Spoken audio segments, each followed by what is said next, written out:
ദേശാഭിമാനി മുഖപ്രസംഗം 2026 മെയ് 28. ഭയപ്പെടില്ല, കീഴടങ്ങില്ല.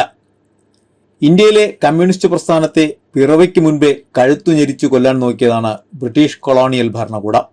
ഒന്നിനു പുറകെ ഒന്നായി ഗൂഢാലോചന കേസുകൾ, എത്രയോ നേതാക്കൾക്കും പ്രവർത്തകർക്കും ജയിലറയും മർദ്ദനവും.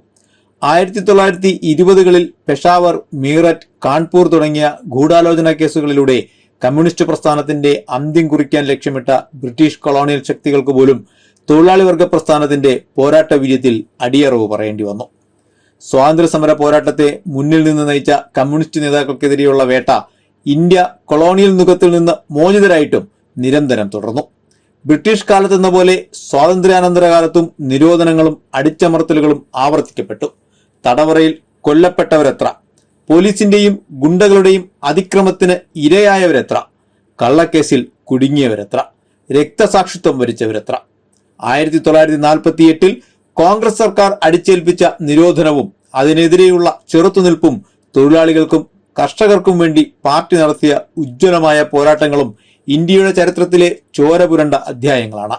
നിരന്തര സമരങ്ങളും രക്തസാക്ഷിത്വങ്ങളും ആവർത്തിക്കപ്പെട്ട നാളുകൾ.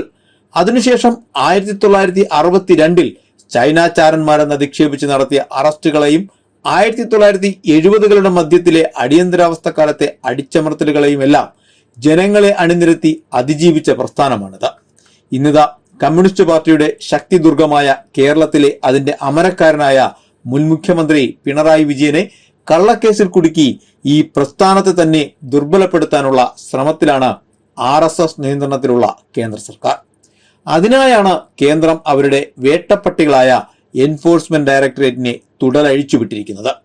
മുഖ്യമന്ത്രി VD സതീശൻ ഡൽഹിയിൽ പ്രധാനമന്ത്രി നരേന്ദ്രമോദിയെയും ആഭ്യന്തരമന്ത്രി അമിത്ഷായെയും കണ്ട് ചർച്ച നടത്തുന്ന ഘട്ടത്തിൽ തന്നെയാണ് ED ഉദ്യോഗസ്ഥർ പിണറായി വിജയന്റെ തിരുവനന്തപുരത്തെ വാടക വീട്ടിലും പിണറായിയിലെ കുടുംബ വീട്ടിലും മുൻ പൊതുമരാമത്ത് വകുപ്പ് മന്ത്രി PA മുഹമ്മദ് റിയാസിന്റെ വീട്ടിലും റെയ്ഡ് നടത്തിയത് എന്നത് യാദൃശ്ചികമല്ല.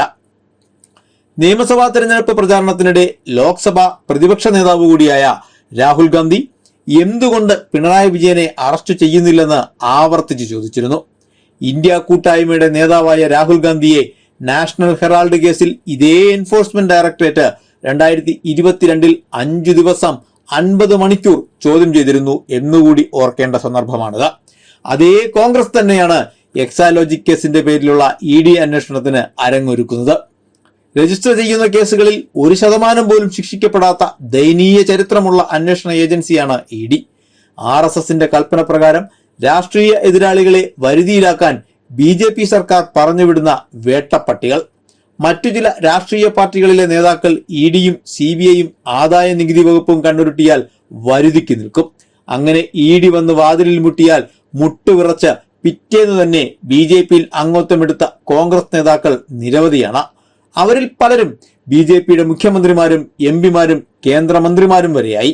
എന്നാൽ സംശുദ്ധമായ പൊതുജീവിതം നയിക്കുകയും ഒരായുസ് മുഴുവൻ തൊഴിലാളികൾക്കും സാധാരണക്കാർക്കും വേണ്ടി സമർപ്പിക്കുകയും ചെയ്യുന്ന കമ്മ്യൂണിസ്റ്റ് നേതാക്കളോട് അത്തരം ഉമ്മാക്കി വേണ്ട.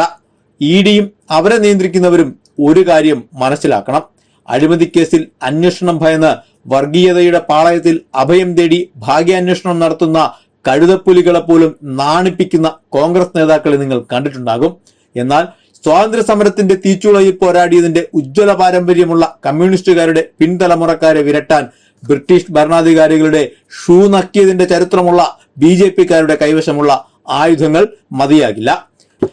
തൊഴിലാളികൾക്കും കർഷകർക്കും സാധാരണക്കാർക്കുമൊപ്പം ജീവിക്കുകയും അവരുടെ ജീവൽ പ്രശ്നങ്ങളിൽ ഇടപെടുകയും ചെയ്യുന്ന CPIM നേതാക്കളെ കള്ളക്കേസിൽപ്പെടുത്തി വേട്ടയാടാനും അറസ്റ്റ് ചെയ്യാനുമാണ് ഭാവമെങ്കിൽ തെരുവിൽ രോഷം അണപൊട്ടി ഉയരുമെന്ന് കേരളം രാജ്യത്തിന് കാണിച്ചു കൊടുത്തു. തിരുവനന്തപുരത്തും കണ്ണൂരും മാത്രമല്ല, കേരളത്തിലാകെ ജനങ്ങൾ തെരുവിലിറങ്ങാൻ ഒരാളുടെയും ആഹ്വാനം വേണ്ടെന്ന് ED ഉദ്യോഗസ്ഥരുടെ കഴുത്തിലെ ചങ്ങല പിടിക്കുന്നവർക്ക് മനസ്സിലായിട്ടുണ്ടാകണം. ഈ പ്രസ്ഥാനത്തെ കണ്ണിലെ കൃഷ്ണമണി പോലെ കാക്കാൻ സജ്ജരായ ജനലക്ഷങ്ങൾ ഇന്നാട്ടിലുണ്ടെന്ന് വ്യക്തമാക്കുന്നതാണ് ബുധനാഴ്ചയുണ്ടായ പ്രതിഷേധം. ഈ പ്രതിഷേധം മോദിക്കും അമിത്ഷായ്ക്കും മാത്രമുള്ള മറുപടിയല്ല, ദേശീയ അന്വേഷണ ഏജൻസികൾ വരുമ്പോൾ ആർത്ത് വിളിച്ച് കൈയടിക്കുന്ന കോൺഗ്രസുകാർക്ക് കൂടിയുള്ള മുന്നറിയിപ്പാണ്.